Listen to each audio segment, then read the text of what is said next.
Fala, galera, diga aí. Bom dia, boa tarde, boa noite. Ó, quem teve no Fórum da Liberdade e Democracia no ano passado, do Líderes do Amanhã, saiu, sem dúvida nenhuma, como um liberal muito melhor. Eu saí um liberal melhor. Por causa da aula que essa pessoa maravilhosa deu, eu fiquei super entusiasmado, fiquei empolgado e falei assim, cara, preciso dela no Diga aí, porque o Diga aí é sobre liberalismo, mas nem todo mundo sabe o que é liberalismo. Estou aqui com Marise Chons, tudo bem, Marise? Tudo bem. Inclusive, os próprios liberais, às vezes, não sabem a tradição de pensamento Sem deles. dúvida, sem dúvida. E curiosamente, eu até tive que mandar uma mensagem para o meu amigo Júlio Santos, do Tapa da Mão Invisível. Um abraço, Júlio, um abraço, Paulo. Que eu já tinha te convidado, eu já tinha montado o roteiro, e eu tenho uma lista de episódios do Tapa e de outros podcasts que eu vou escutar. E aí, na semana passada, eu vi que dentro da minha lista estava o seu episódio. Eu falei assim, caramba, o Júlio vai achar que eu tô copiando ele. Na mesma hora eu falei, Júlio, ó, deixa eu te mandar uma mensagem aqui. Eu não tô copiando o Tapa. Vocês sabem que vocês são meu benchmark, mas eu não tô copiando com a Marisa, porque o tema vai ser bem parecido. Então, quem tá escutando, escuta a gente aqui, escuta a Marisa também lá no Tapa. Tá? Tapa da Mão Invisível, excelente podcast. Marisa, vamos nessa? Esse tema é inesgotável também. Inesgotável. Esse tema é inesgotável e acho que o processo... Eu acho que faz um ano que eu gravei e eu não tô no mesmo estágio de um ano atrás, né? A gente tá sempre estudando, melhorando. Então, enfim, com certeza vai ser um episódio diferente, com mais informação, dentro do formato aqui que vai ser a nossa conversa, então não vai ter nada de cópia, não. Vou começar da seguinte forma. Quem é Marise? Eu sou professora do IBMEC, eu sou formada em Ciências Sociais, tenho mestrado em Antropologia, defendi o doutorado, se não me engano, em 2021, agora não me lembro, em Sociologia. E, bom, a minha relação com a tradição de pensamento liberal, ela absolutamente não foi uma tradição militante, né? Durante a faculdade, eu me envolvi em um certo tipo de literatura, uma certa tradição de pensamento, que a gente chama de tradição do pensamento moderno, filosofia moderna. Ok. E aí, por quê? Porque existia todo um ambiente de crítica à tal modernidade, aos elementos do iluminismo, e eu queria entender, bom, como é que se formou as instituições das quais algumas pessoas, pelo menos, defendem. Como, por exemplo, democracia, Estado de Direito, divisão dos três poderes. E, inclusive, como é que se formou as instituições que muita gente reclama, critica, como o capitalismo, mercado, enfim, todas essas concepções. E a minha preocupação maior dentro da faculdade era entender também como é que um modelo de sociedade, que a gente chama de cristandade latina, a ordem medieval, ela foi muito aos poucos se desgastando, se dissolvendo, e nós formamos, no caso, um outro modelo de sociedade, que é o que a gente entende por sociedade moderna. E nesse estudo eu descobri que, bom, o coração do mundo moderno, o coração dessa filosofia moderna, que definiu os parâmetros bons e ruins que nós estamos vivendo no mundo contemporâneo, o coração dessa tradição são os liberais, né? Então, É tão curioso você falar isso. Muito por aí. Desculpa te interromper, mas é tão curioso falar isso, porque parece, quando eu estou no meu meio liberal, discutindo, debatendo, não parece que o que a gente tem hoje tem grande parte de culpa, no bom sentido, dos liberais. Porque quando eu penso na social-democracia, eu já penso assim, isso é antiliberal. Quando eu penso social-democracia, isso é antiliberal. O detalhe tá muito no que a gente está comparando, né? Porque se eu for comparar o que era antes da social-democracia, era 10 vezes pior. Então a gente atingiu a social-democracia por conta do liberalismo, é isso? Não, não é bem por aí, tá? Ok. Falando especificamente da social-democracia, é preciso entender um contexto. O começo dos estudos da filosofia liberal geralmente é atribuído ao Locke, no século XVII, como raízes do constitucionalismo moderno. Para vocês terem noção, liberalismo, o Locke não se auto-identificava como liberal. A palavra liberalismo, ela é uma palavra muito mais ligada à história política do século XIX. Mas o liberalismo, como uma filosofia política, como uma tradição de pensamento, e como principalmente formador de determinadas instituições, é um processo que envolve desde o século XVII até o século XIX, sendo o século XIX seu ápice. Então, o que foi fundamentado durante todo esse tempo? O constitucionalismo, né? O poder precisa ser regulado a partir de uma Constituição. 2, uma discussão sobre a legitimidade da autoridade política, ou seja, é preciso encontrar razões racionais, tá? Uma cacofonia aqui, mas é preciso encontrar justificativas racionais do porquê a autoridade política é legítima. Outra conquista desses pensadores, que hoje identificamos como liberais, é que essa tal legitimidade, essa autoridade política, precisa ser subordinada a uma legalidade, que é o tal império da lei. Ou seja, é preciso estabelecer leis, principalmente leis legítimas, e aí, claro, que fica a pergunta: bom, qual vai ser o procedimento para a formação dessas leis? E o procedimento, ele se estabiliza especialmente no modelo de democracia representativa. Ou seja, a tal soberania não pode centralizar na figura do rei. A tal soberania precisa ser fragmentada. Fragmentada por onde? Fragmentada no voto popular, no voto do povo. Ou seja, cada voto é um fragmento de soberania. Só que não se trata a democracia representativa, a proposta liberal, de uma democracia direta, de uma maioria que submete a minoria. Muito pelo contrário. A democracia representativa é um modelo complexo de instituições políticas que tenta equilibrar um dilema que está em toda a tradição liberal. Como, no caso, eu posso estabelecer a ordem social, né? A gente tem uma sociedade estável e cooperativa, sem que isso se sobreponha a um indivíduo livre, um indivíduo com direitos naturais, um indivíduo que tem a sua propriedade que não é só material, é propriedade nesse sentido de uma propriedade até de segurança da própria vida. E a democracia representativa estabeleceu, portanto, uma espécie de mediação, ou seja, o voto popular vai estabelecer mediadores. São mediadores entre a autoridade política e as vontades populares. Que mediação é essa? O coração de uma democracia representativa, que é o parlamento.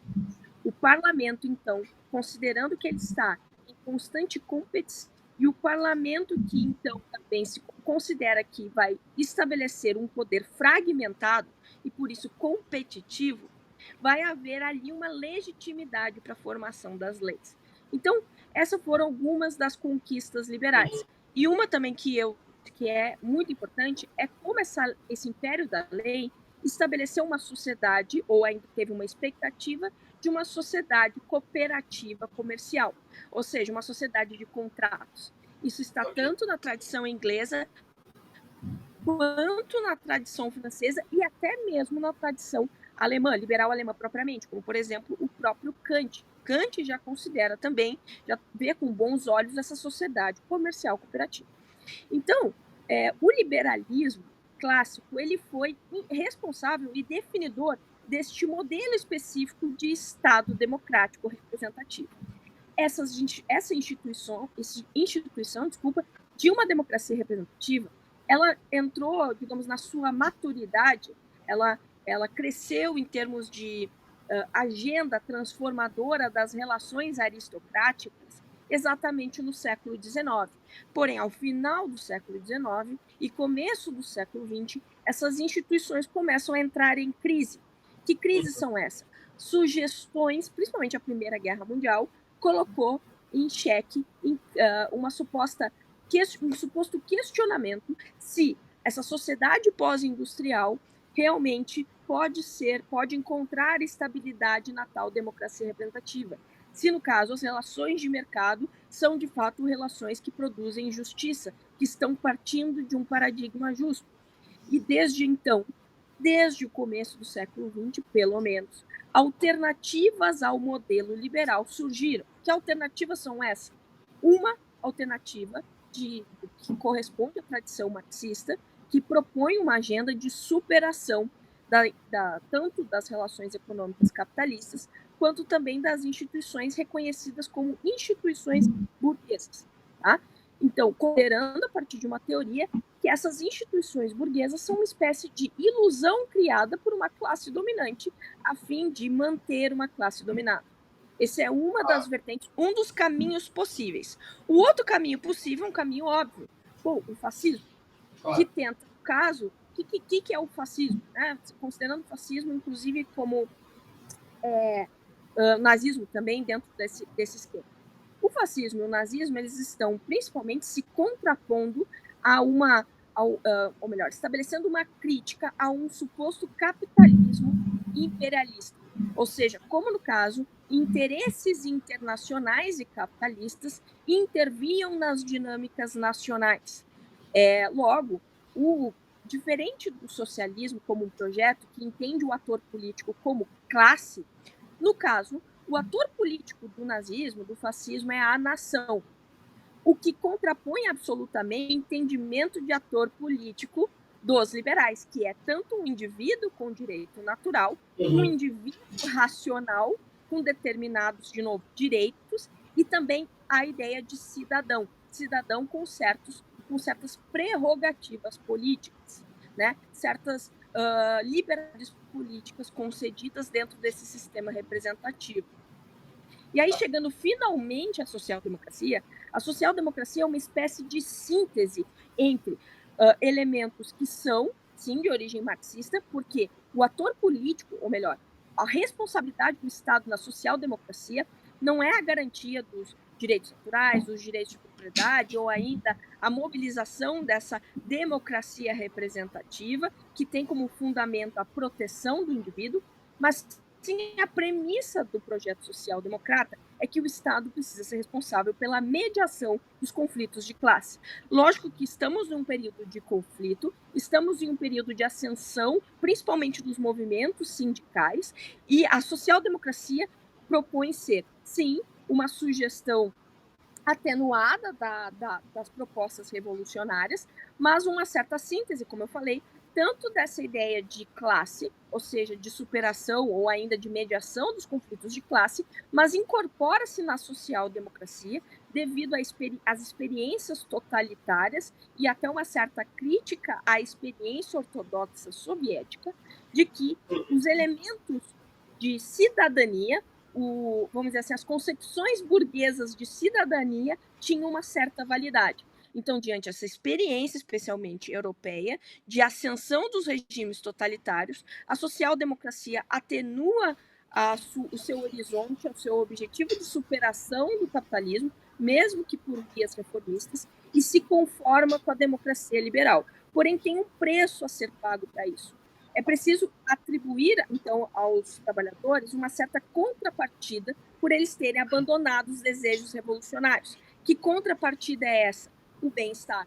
Ou seja, não só o Estado ele tem que ser mediador dos conflitos de classe, como a forma de ser mediador dos conflitos de classe é a sustentação do bem-estar, dos serviços sociais através dos tributos, especialmente, que estão ali, que estão sustentando um Estado mediador principalmente da distribuição de renda. O que acontece, então, na separação entre o liberalismo clássico e o liberalismo que a gente chama de contemporâneo? No caso, se o Estado era aquele que garantia a possibilidade tanto de uma civilização pacífica, como aquele que tinha, no caso, como prerrogativa a proteção do indivíduo, ou seja, tanto a liberdade negativa de não coerção, inclusive entre pessoas, e até mesmo de limitação da autoridade do Estado, ou ainda de liberdade positiva, como, por exemplo, concessão de direitos políticos para a participação política de maneira mais ou menos horizontal. No caso, a social-democracia, ela transforma esse paradigma. E aí, sim, alguns dos liberais contemporâneos reconhecem nessa transformação uma certa decadência, uma certa tragédia do liberalismo, inclusive com seus pressupostos clássicos. É nesse período que o Estado, expandindo-se a partir da Primeira Guerra, a partir também do novo paradigma intervencionista keynesiano, a partir da Segunda Guerra, esse Estado interventor, esse Estado que se expande, passa a ser inimigo de um dos primeiros objetivos dos liberais clássicos, que é a proteção do mundo privado. Então, um exemplo dessa proteção do mundo privado é, por exemplo, a agenda liberal já lá do século XVII de tolerância religiosa. A tolerância religiosa está tentando estabelecer a fronteira entre aquilo que diz respeito ao público, à coerção, aos limites, à lei, quanto aquilo que diz respeito ao privado, ou seja, ao voluntarismo, ao indivíduo. E a religião se torna uma escolha individual. Então, os liberais eles estiveram até o século XIX tentando definir as fronteiras daquilo que diz respeito ao público e aquilo que diz respeito ao privado. E é exatamente no século XX que essa fronteira começa a ser cada vez mais borrada, cada vez mais se expande-se a esfera pública sobre a esfera privada, e aí esses liberais contemporâneos vão reconhecer, não, o Estado desta maneira se tornou um inimigo, o Estado dessa maneira precisa ser contido, é preciso... Esse ponto é muito importante aqui. Esse ponto é muito importante aqui. O que então defendia o liberal clássico em relação ao Estado? Qual é a função do Estado? Você falou assim, solucionar conflitos, mas em todas as áreas? Ou era só garantir segurança, a propriedade privada, segurança ao individualismo, a liberdade de expressão, a liberdade de... Então, o MacPherson chama a democracia liberal clássica como a democracia protetiva. Protetiva do quê? Desse indivíduo. Através do quê? Alguns instrumentos foram necessários para isso. A propriedade privada é um dos principais instrumentos. Outro instrumento é o próprio constitucionalismo como limitador da autoridade política, ou seja, o rei, o político, ele não tem autoridade total sobre a tua vida, absolutamente, né? É só uma lei legítima que pode te limitar. Existe sim uma transição da democracia protetora para uma democracia que a gente chama de desenvolvimentista. Só que calma, não tem nada a ver com desenvolvimentismo como, no caso, uma proposta econômica de desenvolvimento a partir de projetos centrais. O desenvolvimentismo quer dizer o seguinte: a democracia, as instituições, elas não podem impedir que o indivíduo se autodetermine. Ou seja, temos aqui o começo da discussão, que é a discussão de sociedade aberta. A discussão de sociedade aberta, ela vai se contrapor absolutamente a um modelo de sociedade hierárquica e tradicional. Ou seja, quando você nasce, tá? Você não está imediatamente determinado o seu papel social, o seu lugar na sociedade. Ou seja, não existe nenhum motivo hierárquico, consuetudinário, tradicional que vai dizer quem você vai ser. Ou seja, durante a sua vida, você tem que se autodeterminar, você tem que se expressar, você tem que ser livre. E essa liberdade, ela é boa para todo mundo, porque é a partir desse indivíduo livre, empreendedor, inovador, que, no caso, um progresso social é possível. Então, é essa a principal preocupação, por exemplo, de um Stuart Mill. E a sociedade aberta, e aí voltando à questão contemporânea do século XX, a sociedade aberta se torna a alternativa, tá, entre o projeto totalitário, o projeto ditatorial, o projeto revolucionário socialista, quanto o projeto fascista. Tá? Então, existe o liberal contemporâneo, ele está num lugar muito difícil, que é, diante, sim, a reconhecida crise da democracia, porque o projeto liberal clássico era, de alguma maneira, idealista quanto à capacidade da democracia representativa e do mercado produzir consensos sociais, ou seja, a sociedade ela não é tanto de cooperação, ela é de conflito, principalmente uma sociedade de massa. Esse liberal contemporâneo, ele está numa bifurcação muito difícil, que é, ele pode ir para o lado socialista, ele pode ir para o lado fascista, mas alguns liberais, a maioria, na verdade, a geração verdadeiramente liberal, que vai desde Mises, Hayek, Popper, Arrow, Schumpeter, todos eles, Weber, todos eles vão para um lado mais difícil, que é, bom, como é que a gente pode resolver os reconhecidos problemas da democracia? E aí que tá, olha só que importante, prestem atenção nisso. Uma das formas de reformular tanto a democracia quanto a proposta científica que tem origens, a proposta de conhecimento que tem origens liberais, a forma foi ser mais humilde quanto às expectativas em relação à democracia. Ou seja, a democracia não consegue produzir consensos, mas uma teoria minimalista, Schumpeter fala, de democracia é ideal. Ou seja, a democracia ainda continua sendo o principal modelo, a principal forma, a melhor forma para a escolha de governantes. Inclusive, vai inspirar a frase da Thatcher que a democracia não garante que o melhor se eleja, mas garante que o pior não fique tanto tempo no poder. Ou seja, a democracia se torna a principal forma de transição pacífica do poder. E então, o posicionamento do Hoffer e do Carsten em relação à democracia? Calma que Hoffer é só depois. Tá. O Hoffer, ele tá exatamente, os libertários, eles estão em... A gente vai chegar lá, então. Tá anotado aqui também. Tá. Os libertários estão em antagonismo com essa tradição iluminista liberal.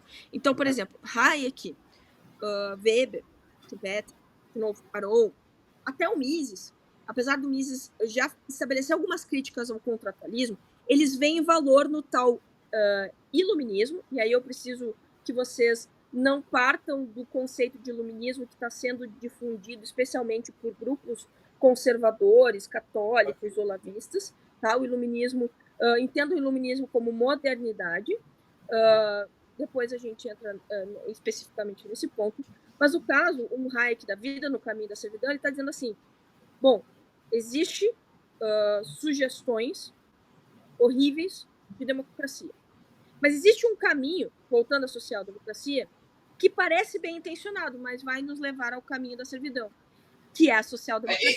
É isso, pô, bingo. É isso que eu ia falar, porque quando a gente fala, eu entendi toda a evolução histórica que você fez do liberal clássico lá, trazendo a democracia como o melhor, vamos chamar, instrumento de defesa do individualismo, da liberdade, tal. E aí, Primeira Guerra, enfim, outros fatores históricos levaram essa democracia a se tornar uma social-democracia. E essa social-democracia que eu hoje digo, em 90% dos episódios, que eu digo que eu acho que é uma bosta.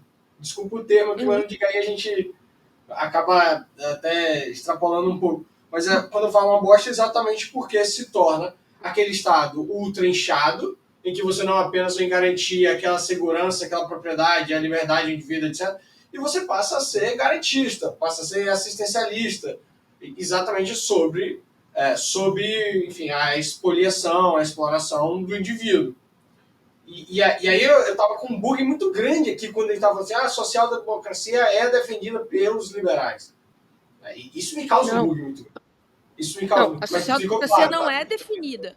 Não, pelo contrário, a social-democracia não é definida pelos liberais. A social-democracia tenta estabelecer uma síntese, de novo, entre as demandas socialistas, naquele contexto não revolucionárias, mas reformistas, a fim de superar o capitalismo. Ela se conforma, no caso, com uma sociedade democrática, capitalista e interventora, já falo desse conceito, a fim de ver, diante um valor que a social-democracia vê na democracia por conta de uma experiência totalitária muito violenta, se conforma com a democracia liberal no sentido de, principalmente, um sistema representativo para a administração da política. Mas o objetivo do Estado muda completamente. Como eu disse, o objetivo do Estado social-democrata é a conciliação dos conflitos de classe. E é isso que o Hayek está lá reclamando no caminho da servidão. Ele está dizendo assim, cara, estamos perdendo a nossa tradição que foi consolidada desde o século XVII, que é a tradição realmente liberal de sociedade civil, de organização política, de democracia, etc. O Hayek está querendo, antes de tudo, que se retome, que o bebê não seja jogado junto com a água do banho. Ele reconhece as limitações da democracia como toda aquela geração, mas ele vai dizer que essa desfiguração da democracia, essa desconfiguração dos elementos que fundamentavam a tal democracia liberal é muito prejudicial. E, apesar de bem intencionado, vai nos levar ao caminho da servidão. Perfeito. A tese do Hayek é que não vai ser possível garantir liberdade política sem liberdade econômica, sem liberdade individual no sentido mais negativo de liberdade, né? De liberdade negativa. Então, mas aí que tá. Uma coisa também importante considerar nesse sentido é que, diante a crise do liberalismo clássico, nesse contexto de fim do século XIX, começo do século XX, há uma certa bifurcação dentro do liberalismo. Aqueles que começaram a considerar o Estado daquela forma, inimigo da proposta liberal clássica de proteção do indivíduo, que é preciso, então, de alguma maneira, agir para limitar esse Estado, mais ainda, limitar esse Estado de se expandir sobre o mundo privado, proposta e entrega, digamos, liberal, né? Conquista liberal. E existe, sim, um outro grupo, que é um grupo que a gente hoje reconhece como liberais sociais, que, veja só, eles ainda enxergam no Estado um importante instrumento para evitar revoluções. E esse argumento, gente, é um argumento forte. Não é um argumento, obviamente, eu não me filio a essa tradição, mas é um argumento muito forte. Que é o argumento seguinte: se a gente deixar as tais desigualdades sociais livres, a gente vai abrir espaço para os movimentos sindicais, especialmente revolucionários. Ou seja, as crises econômicas, as crises sociais, elas abrem uma janela de oportunidade para a revolução. Ou seja, esse tal de Estado que produz bem-estar ou que garante igualdade de oportunidade, esse tal Estado é um importante antídoto para revoluções. Vejam, o que o liberal, que está entendendo o Estado como um inimigo, e o que o liberal está entendendo o Estado como um instrumento, o que eles têm em comum? Os dois têm o objetivo de preservação de vida e de evitar revoluções. Os dois. Só que, no caso, essa tradição liberal, especialmente austríaca, vê no Estado um instrumento revolucionário muitas vezes, onde, no caso, os revolucionários conseguem dominar e coagir as pessoas. No caso, esses liberais sociais entendem o Estado como um certo instrumento para atenuar os conflitos sociais, sendo esse um antídoto para revoluções. Veja que esses dois argumentos são fortíssimos e que esses dois argumentos, eles, de alguma maneira, estão em cooperação no sentido de objetivo. O objetivo, de novo, proteção do indivíduo e revoluções. Porém, eu acho que sim, o argumento Haykiano, o argumento austríaco, especialmente, contra esse tipo de preposição, é que há um certo ceticismo quanto à real capacidade do Estado de produzir bem público e atenuar esses conflitos. Há um certo ceticismo quanto, no caso, a esse Estado interventor, seja bem intencionado ou não, esse Estado interventor de não produzir, inclusive, problemas piores. Então, inclusive, gente, é tão validado academicamente e na literatura essa diferença do capitalismo de laissez-faire, o capitalismo de livre mercado, padrão ouro, que vai até o século XIX, é tão fundamental essa mudança do capitalismo que os próprios marxistas vão reconhecer que existiu, sim, um capitalismo clássico burguês e começa a existir um capitalismo interventor. Tá? Então, o Lukács reconhece isso. De alguma maneira, o Lenin, quando ele diz que existe uma última fase do capitalismo, que é o capitalismo imperialista, de alguma maneira ele também está mostrando que o capitalismo passou por uma transformação. Tá? A questão é, alguns vão ser resignados com essa transformação, alguns vão fazer a crítica liberal a essa transformação, e outros, obviamente não liberais, estão querendo superar, inclusive, diante essa transformação. Então, eu acho que essa dificuldade de organizar aspectos históricos faz a gente se confundir muito sobre qual é a tradição liberal e, principalmente, como ela se transforma no tempo. E também reconhecer as divergências. Perfeito. Antes da gente passar para o, sei lá, vamos chamar de liberalismo moderno, que a gente vai falar sobre anarcapitalismo e libertarianismo, deixa eu matar aqui 2 pontos para talvez a galera e até eu mesmo compreender melhor o conceito do liberalismo, principalmente o clássico, tá? Que é a raiz, é onde está a base ali. Marise, muita gente acha que o liberalismo tem por principal, sei lá, pilar a liberdade. Só que tem muita gente que fala que, na verdade, o pilar do liberalismo é o indivíduo. Eu sou uma das que mais fala isso, inclusive, nesse círculo. Que eu concordo, inclusive. Então, é que aí que tá. A liberdade, gente, se a gente for pensar em termos marxistas, a liberdade é a proposta marxista também. Então, o marxista está falando de liberdade. Bom, existe, então, algo que temos aí um problema, porque o marxismo é antiburguês, antiliberal, anticapitalista e está falando de liberdade. Alguém está errado nessa. A questão é que para o marxismo, por exemplo, A liberdade é algo a ser alcançada por um projeto revolucionário de emancipação, pois uma verdadeira liberdade não existe nessa condição, dessa condição de sociedade de classe, de sociedade de conflito, especialmente de sociedade capitalista, de sociedade burguesa. Ok. Para o liberal, a questão de liberdade é o que ontem eu estava dando aula e as pessoas estavam considerando liberdade como aquilo que está em antagonismo com a coletividade, o que não é verdade. Entendam liberdade liberal especialmente por autogoverno, por autorresponsabilidade. Liberdade liberal não é sobre fazer o que você quiser, mas é sobre você ter autonomia para conhecer, para viver, para fazer as suas escolhas e para se autodeterminar. Aqui eu estou pensando em várias tradições liberais. E aí que é o ponto, gente. Não é liberdade o fundamento do liberalismo, por conta do prefixo ali do nome liberalismo. Uhum. É, na verdade, o indivíduo, o reconhecimento que esse indivíduo, capaz de conhecer, capaz de se autodeterminar, esse indivíduo ele tem certos atributos. Que atributos são esses? A liberdade é um atributo. O outro atributo desse indivíduo, que é uma palavra um pouco proibida no meio liberal, é a igualdade. Mas que igualdade? Igualdade não tem absolutamente aqui nada a ver com homogeneidade, mas de uma sociedade horizontal. E aqui que é o ponto. Uma sociedade horizontal, por exemplo, que a lei precisa incidir de maneira horizontal sobre as pessoas. Tá? Então, o lugar, a casta social onde você está, obviamente uma dissolução dessa casta, dessa ideia de casta, o lugar onde você está na sociedade não vai fazer com que a lei incida sobre você de maneira diferente.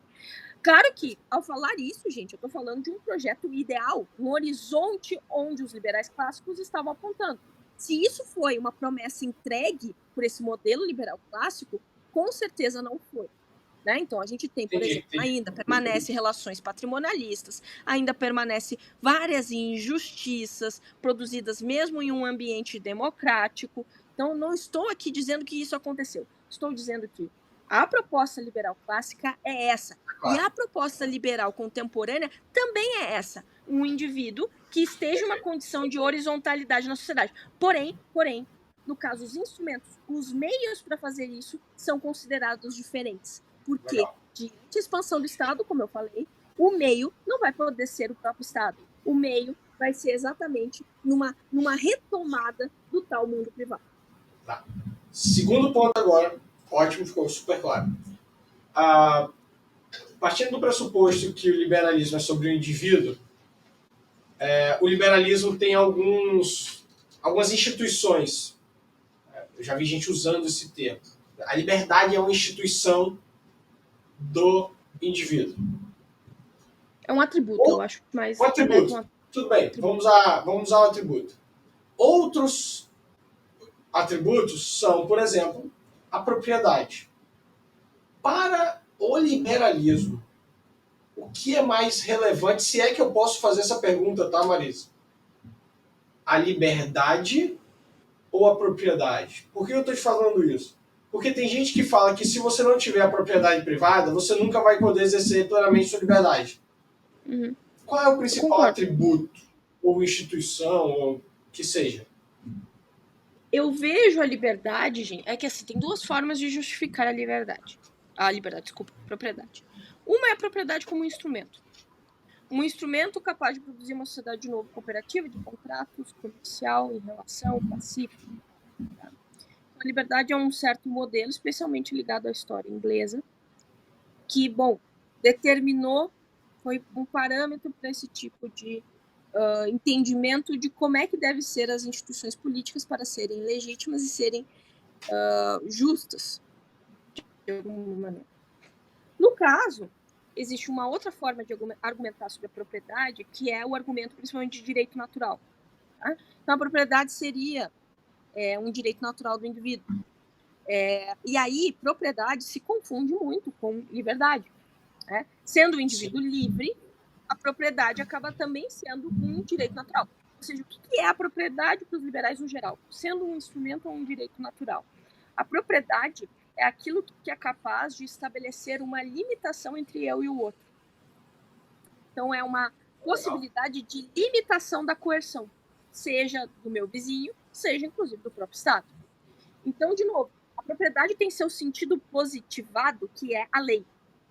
que é, por exemplo, a Constituição está lá escrito que, bom, os indivíduos é preciso garantir a propriedade privada como, no caso, um instrumento para a segurança dos indivíduos. E existe a dimensão, de novo, justnaturalista dessa propriedade, que é o argumento do direito natural. Indivíduos têm propriedade sobre o próprio corpo, indivíduos têm, no caso, propriedade sobre a sua produção, indivíduos têm, no caso, essa condição de propriedade também, de até, por exemplo, ter o poder de legítima defesa e assim por diante. Sim. Então, eu diria que existem esses dois argumentos, esses argumentos não são exatamente antagônicos, tá? Eu acho que a única diferença é o seguinte: quando o argumento é de uma propriedade positivada, a gente depende do mundo material de reconhecimento dessa lei. Quando o argumento é de propriedade no sentido de direito natural, se a gente está vivendo em uma tirania, em uma ditadura, a gente ainda tem, de alguma maneira, essa tal liberdade. Ou seja, inclusive estava discutindo isso ontem em aula.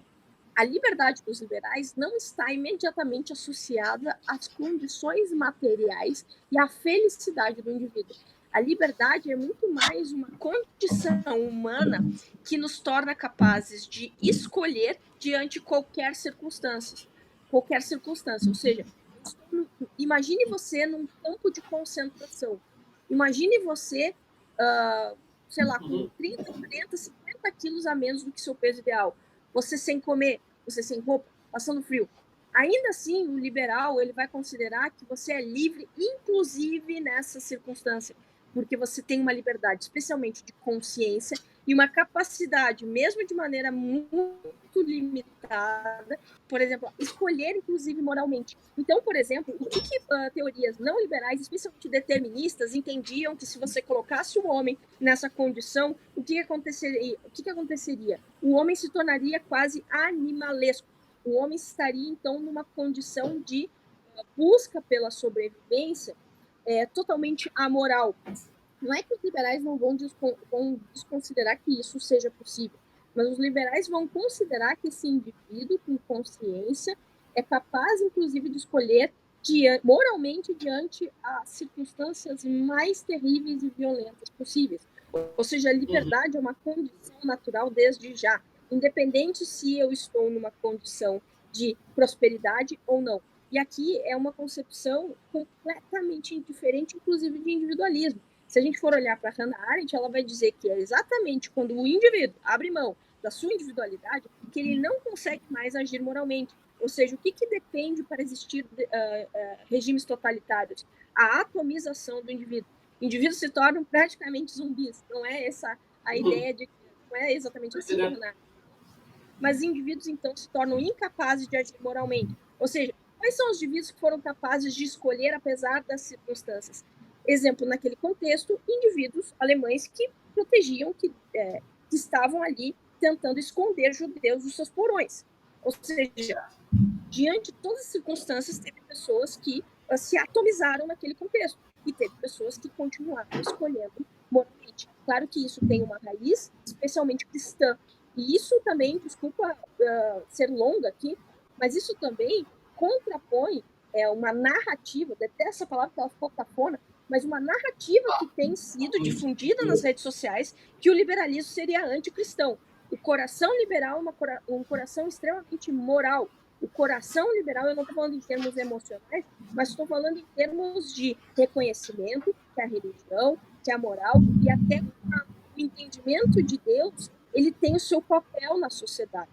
Então, não se trata de uma questão funcionalista, mas o entendimento desse indivíduo com responsabilidade, inclusive, sobre a sua própria alma e com responsabilidade de ser cooperativo, bom e moral, apesar de qualquer circunstância difícil. Então, isso, lógico, não é total entre todos os liberais, mas está muito evidente na tradição liberal como um todo. Perfeito, perfeito. Então, vamos lá agora. Você já deixou claro que é o liberalismo clássico. Você trouxe, inclusive, um novo conceito, em sentido que nunca foi debatido aqui, tá? Novo do liberal social. Mas existem 3 outros nomezinhos aqui que sempre surgem no meio liberal e causam muita confusão. Neoliberalismo, libertarianismo e anarcocapitalismo. Nos ajuda a sei lá, diferenciar, conceituar cada um desses nomes, assim, definições. Então, vamos começar por neoliberalismo, tá? Em termos de filosofia política, pela literatura que eu já estudei, eu não concordo que os neoliberais têm objetivos e raízes filosóficas diferentes do liberal clássico. Continua de acordo com a ética individualista e com a proposta de que o todo, o coletivo, não pode sobrepor a parte. Tá? Okay.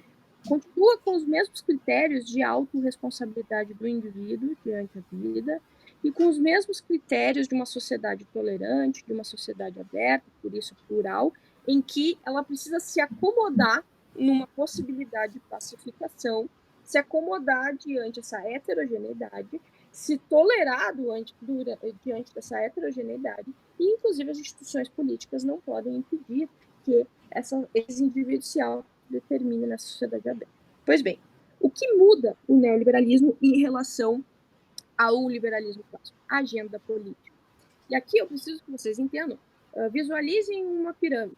Na ponta dessa pirâmide está a agenda política liberal. A agenda política liberal muda muito. A agenda política liberal de um liberal do século XVII não pode ser igual a de um cara nos anos 70. A agenda política, por agenda política, entendo o seguinte: uma certa agenda de prioridades das quais a ação política vai tentar resolver.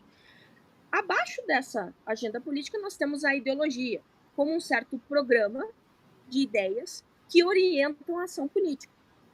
A concepção de ideologia liberal também é bastante divergente. Abaixo da ideologia política, nós temos a tal filosofia política. A filosofia política é, no caso, a filosofia política que estabelece normatividades de como, no caso, a organização, a sociedade política deve ser. E, por último, mais profundo, a teoria do conhecimento. Ou seja, liberais têm um certo entendimento do que é possível conhecer, a limitação por conhecer, e principalmente se o indivíduo é ou não capaz de conhecer. Pois bem, no caso do neoliberalismo, a filosofia política e a teoria de conhecimento estão muito alinhados. Okay. Claro, sempre tem divergências, mas muito alinhados. O que muda é principalmente essa agenda política e, em certa medida, a agenda ideológica.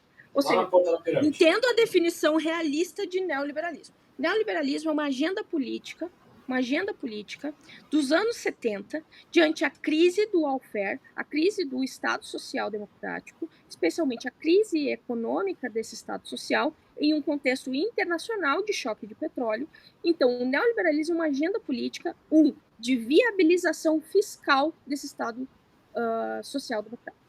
2, de tentativa até mesmo de adequação desse Estado social democrata com as dinâmicas bastante fragmentadas e efêmeras e rápidas de um mundo que está se formando de maneira global, ou seja, essa dinâmica globalizadas de demandas, especialmente não só culturais, mas também econômicas. Um outro ponto que o neoliberalismo pretende fazer é tentar consolidar uma agenda que até preserve um Estado social atenuado. O que significa isso?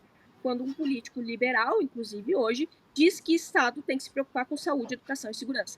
Isso é uma agenda social atenuada, tá?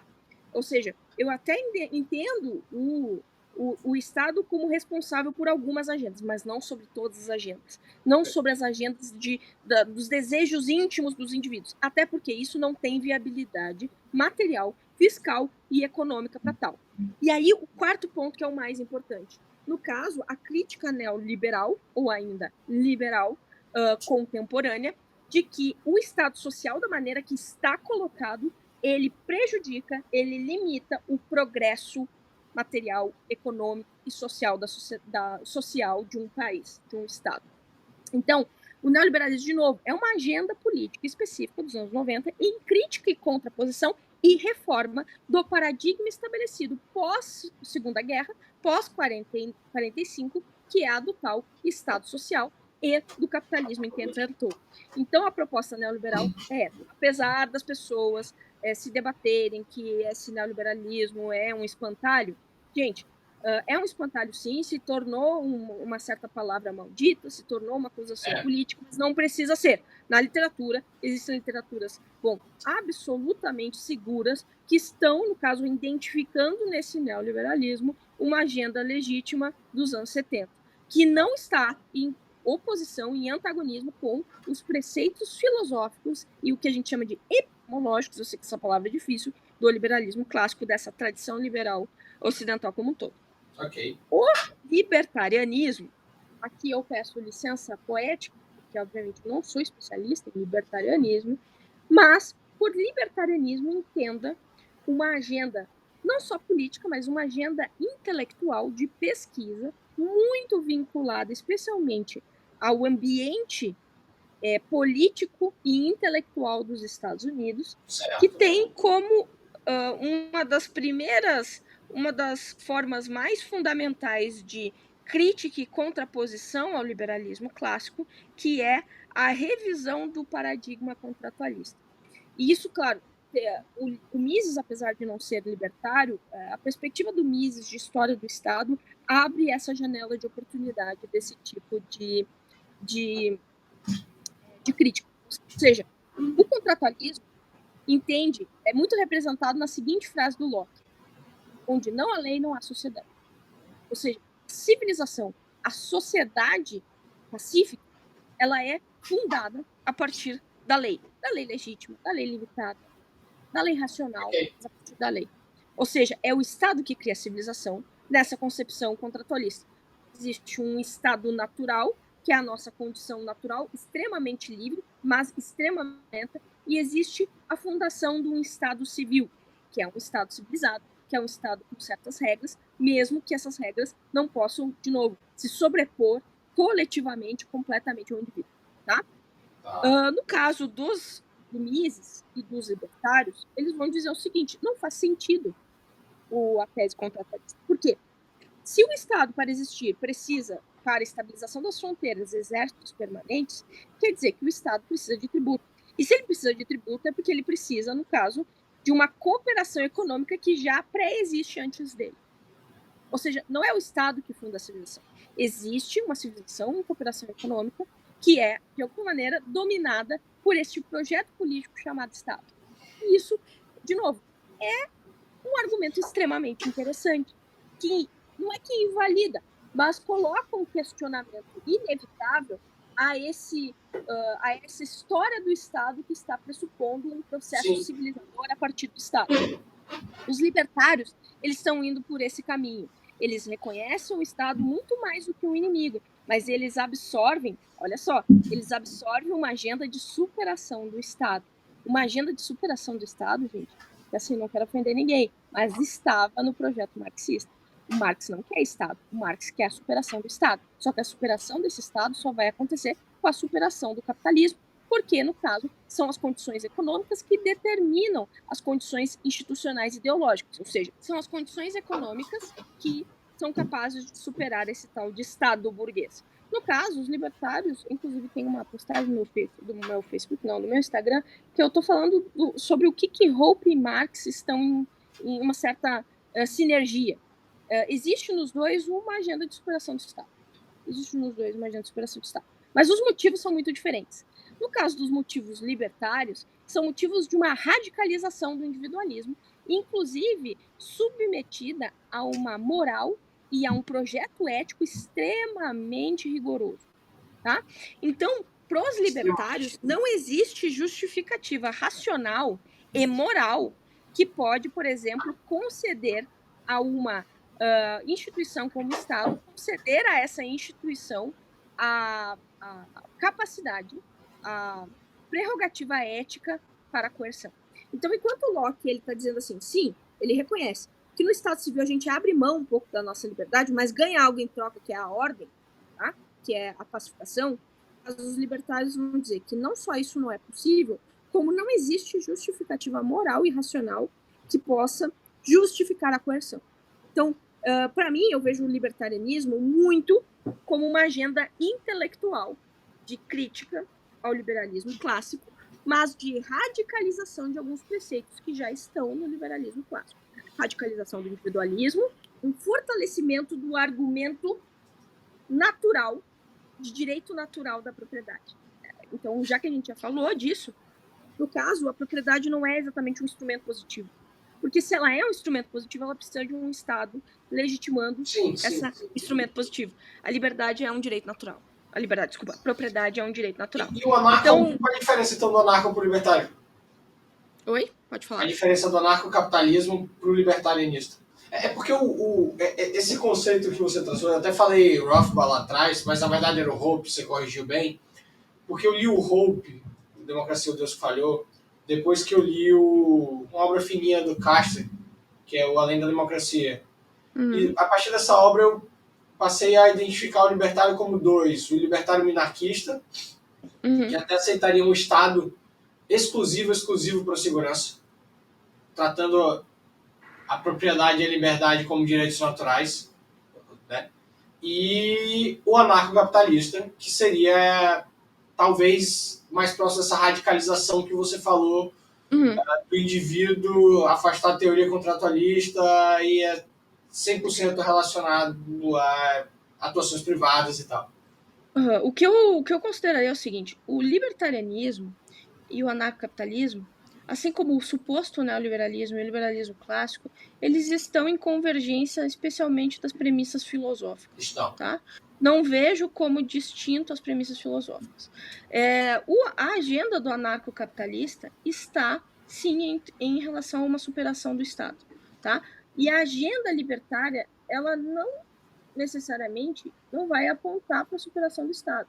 Mas o objetivo central da agenda libertária, da política, é privilegiar especialmente a tal liberdade individual. A liberdade individual aqui, de novo, ela está radicalizada. Okay. E a propriedade privada está não só correspondendo a um argumento naturalista de propriedade, mas também se radicaliza. Então, assim, eu sei que os libertários talvez vão me odiar, mas eu não diria, tá, que o anarcocapitalismo e o libertarianismo eles estão em divergências absolutas, tá? A ponto de eu não conseguir identificar claramente essa fronteira. Eu vejo o libertarianismo como aquilo que muitas vezes sustenta politicamente e filosoficamente esse anarcocapitalismo. Fico desconfortável, e isso é normal, pode ser um podcast, fico desconfortável de falar do libertarianismo, porque eu imagino que existem especialistas muito melhores do que eu. O que eu posso dizer como alguém que estudou o liberalismo clássico e o liberalismo contemporâneo do século XX, que o libertarianismo pretende, sim, se contrapor a alguns fundamentos deste liberalismo clássico e deste liberalismo contemporâneo. Não só via instrumento, mas também via filosofia política. A filosofia política e o projeto ético, tanto anarcocapitalista quanto libertário, são diferentes do liberalismo clássico e dos considerados neoliberais. Tá? Então, como é que é diferente? Eles estão em completo antagonismo? Não. A agenda libertária e anarcocapitalista estão radicalizando alguns elementos que no liberalismo clássico já existe. Liberdade individual e propriedade privada. Só que mudando, no caso, o papel e a posição desses elementos e a justificativa por esses elementos na sua filosofia política. Perfeito. Caso alguém discorde, digamos, desse parentesco entre entre libertarianismo e, no caso, anarcocapitalista, me corrija, mas eu vejo um parentesco muito próximo, que pode sim distinguir certas ações políticas entre eles, entre posição. Então existem várias formas, né? O abolicionista, o brutalista, existem várias formas, mas não vem ao caso exatamente a gente falar sobre essas formas, porque eu vou acabar errando se eu falar dessas formas. Não, sem problema. O que eu diria é que o libertarianismo e o anarcocapitalismo estão em uma convergência especialmente filosófica e intelectual e muitas vezes em convergência de agenda e ação política. Eu queria te pedir, a gente em tese já estropou o tempo, mas está muito bom. Eu queria duas coisinhas antes da gente passar para a nossa fase 2, já que a nossa fase 2 é mais dinâmica.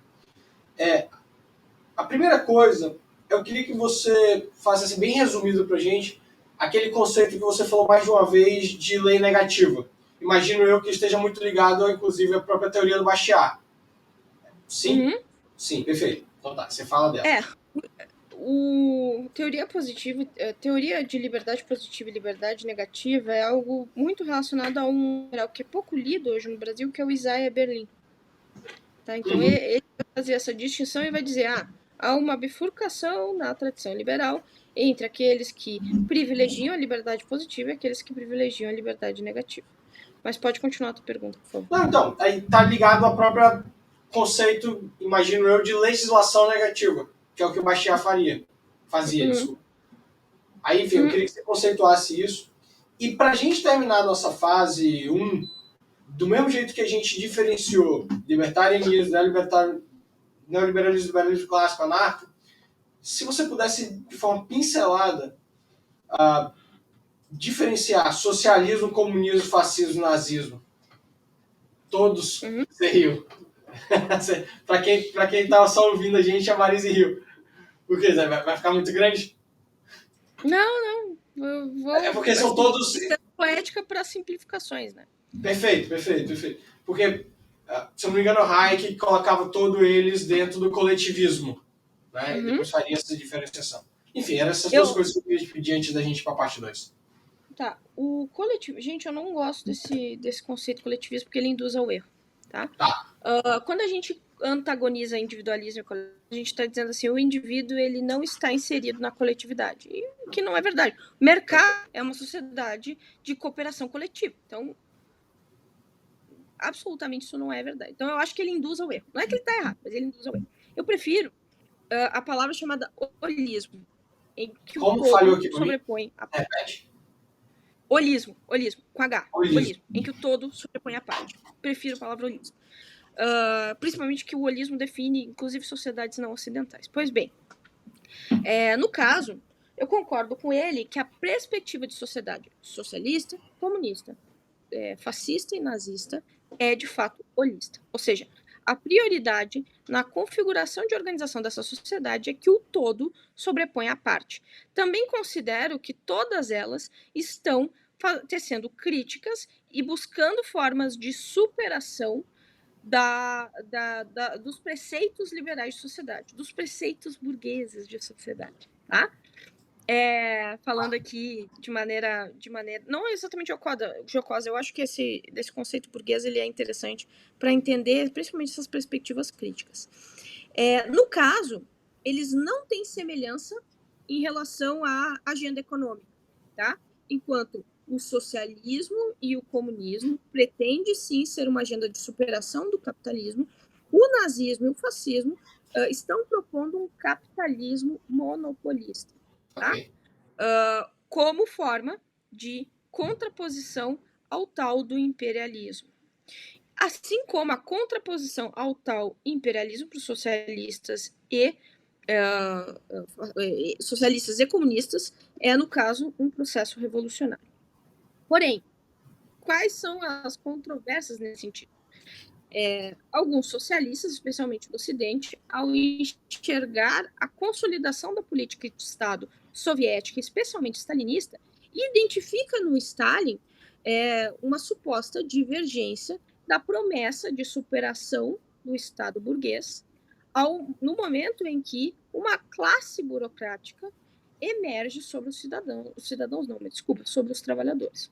Ou seja, a política de Estado propriamente que tinha inspiração revolucionária a fim de estabelecer um socialismo como fase para uma possibilidade de existir comunismo, está distorcendo, no caso, a proposta, o objetivo real, né?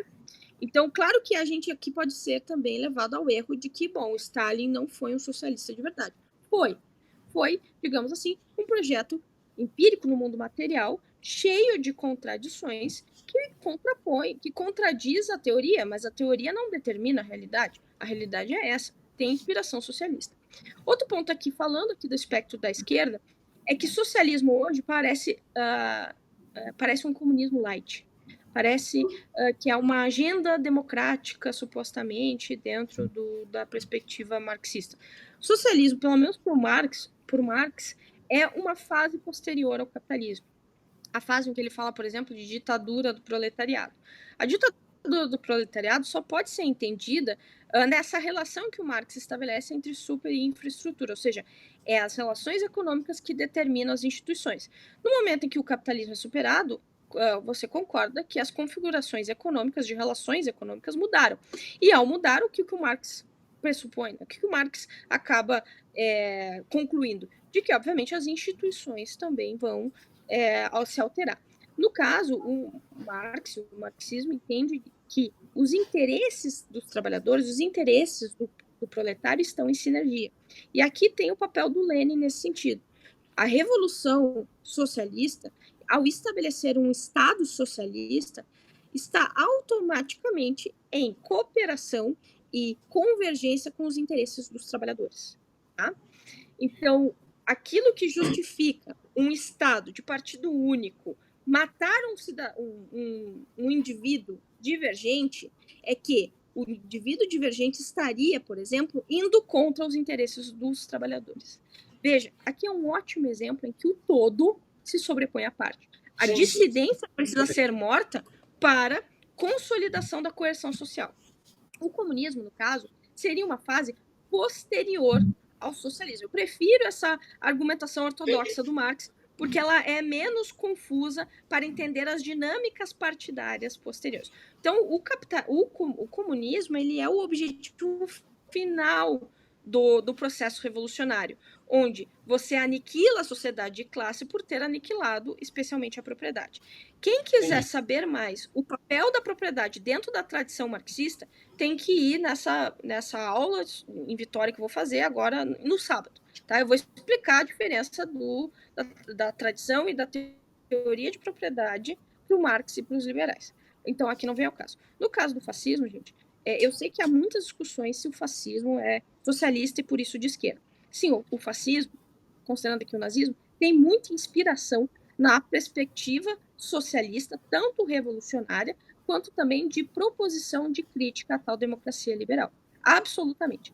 Agora, eu acho que as categorias esquerda e direita também nos induzem ao erro. Porque esquerda e direita é um certo espectro onde existe uma distribuição das agendas políticas. Então, o liberal ele está à esquerda de alguns e à direita de outros. E a espectro de esquerda e direita precisa ser sempre visto em termos relativos, sempre.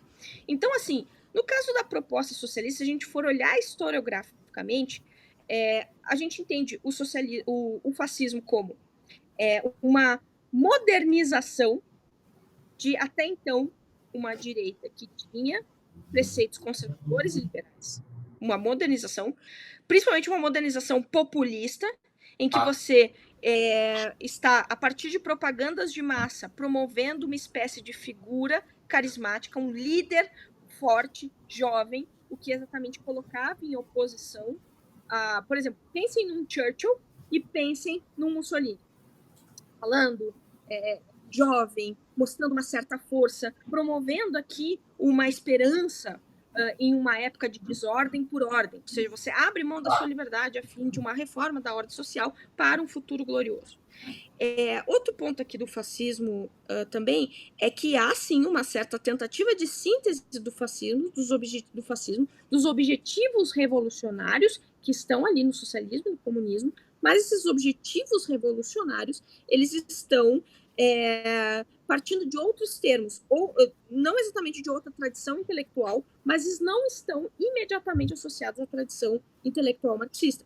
A tradição intelectual marxista, de novo, entende como ator político a classe. No caso, a teoria de sociedade de classe não é evidente na construção intelectual do fascismo e do nazismo. Mas sim, o que muito foi fundamental para a compreensão do fascismo e do nazismo é, como eu falei, o ator político da nação.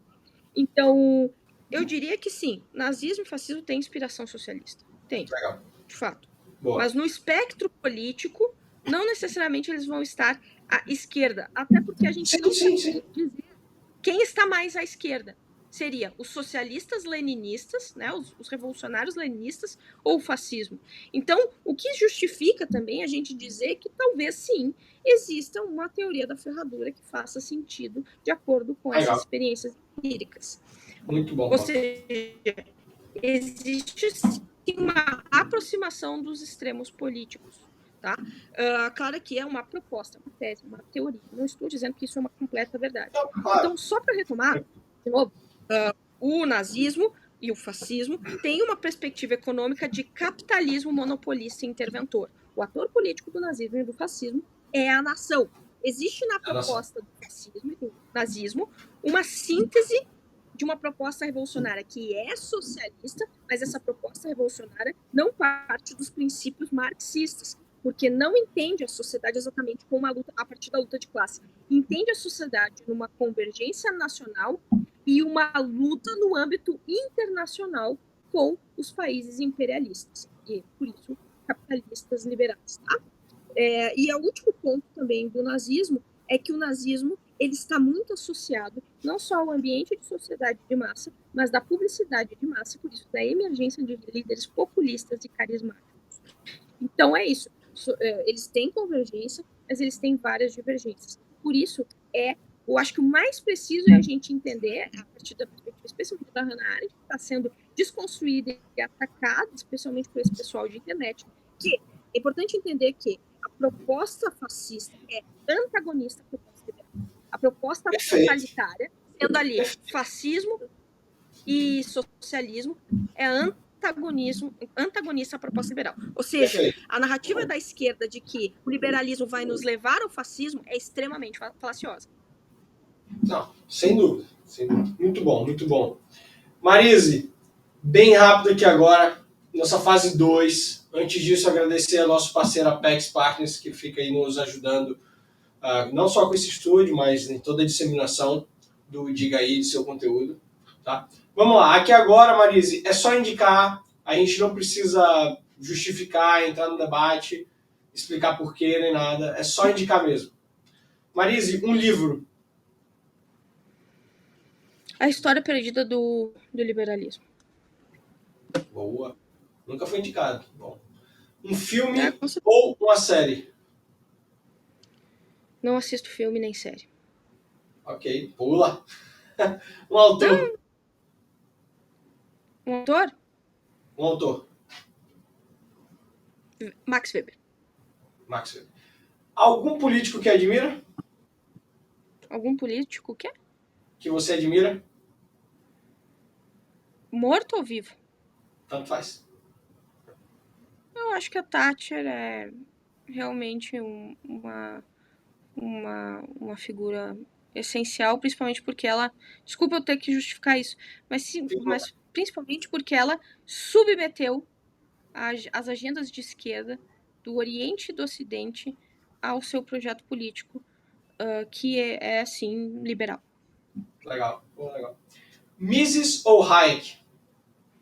Gosto dos dois, mas o Hayek, ele tem, no caso, ele atua num tema muito caro para mim, que é conhecimento. Legal. Ayn Rand ou George Orwell? Eu odeio Ayn Rand. Sério? Essa foi a parte mais engraçada do podcast. Eu sou cristã e kantiana, eu odeio Ayn Rand. Ah, tá, ok. Então, George Orwell, né? Tá, ok. É um trotskista, também não sou muito dele, não. Não, tá acho que bom. tem melhores. Ok. Engraçado. Deixa eu explicar por que é engraçado. Porque grande parte da galera que eu converso, ouve, tá? Inclusive eu, é um apaixonado pela Rand. Então todo mundo vem aqui e... Como é que fala? Dignifica a Rand. Leia a Hannah Arendt. Mas você não tem problema nenhum, tá? Acho massa alguém bater. Okay? Então, a musa do liberalismo se chama Hannah Arendt. Aí, ó, tá vendo? Nunca foi mencionado aqui. Vamos ampliar nossos conhecimentos. Muito bom. Friedman ou Sowell? Sowell. O pai do liberalismo é... Locke. O maior liberal hoje no mundo é...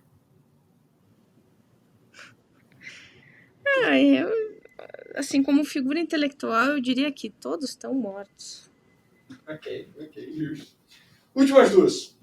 A pior coisa que um liberal pode falar é...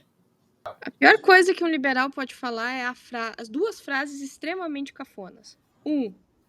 O liberalismo é o amor pela liberdade alheia. 2. Eu defendo as ideias de liberdade. Bullshit. Marx defendia as ideias de liberdade também. De liberdade. Okay. E a melhor coisa que o liberal pode falar? De que liberdade é autorresponsabilidade e autogoverno. Muito bom. Marise, sensacional. Porra, a gente vai ter que fazer uma parte 2, hein? Porque boa parte das perguntas que eu tinha para fazer eu não consegui fazer porque estava muito rico. Então eu tava deixando você falar, aprendi pra caramba. Pela primeira vez na história do Diga Aí, alguém bateu na Ayn Rand, o que, de novo, acho ótimo, não tem problema nenhum, apesar de ser um grande fã dela. Sou apaixonado por ela. Só para disclaimer aqui, eu entendo o papel dela, mas em termos de filiação filosófica, a gente está em muita oposição. Não tem problema nenhum, muito bacana. Então, Marise, muitíssimo obrigado pelo seu tempo, foi uma verdadeira aula. Já fica o convite aqui para a fase 2 sobre o que é o liberalismo, tem muito assunto para a gente debater. Se quiser deixar um recado final aí, fica à vontade.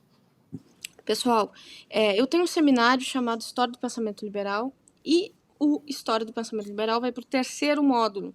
E neste módulo a gente vai passar 6 meses lendo Marx. 6 meses lendo Marx. Então eu convido a todos os liberais a compreender essa tradição de pensamento, que absolutamente é antiliberal, mas fundamenta muito da cosmovisão, das agendas políticas, das agendas ideológicas no Brasil e no mundo. Então, a gente vai fazer um estudo sério de leitura das principais obras do Marx, com também aulas expositivas. Eu convido a todos a se proporem, no caso, nessa imersão da teoria marxista, nossa maior pedra no sapato. Muito bom. Marise, pela última vez, obrigado. Galera, valeu, até a próxima. Um abraço. Até mais.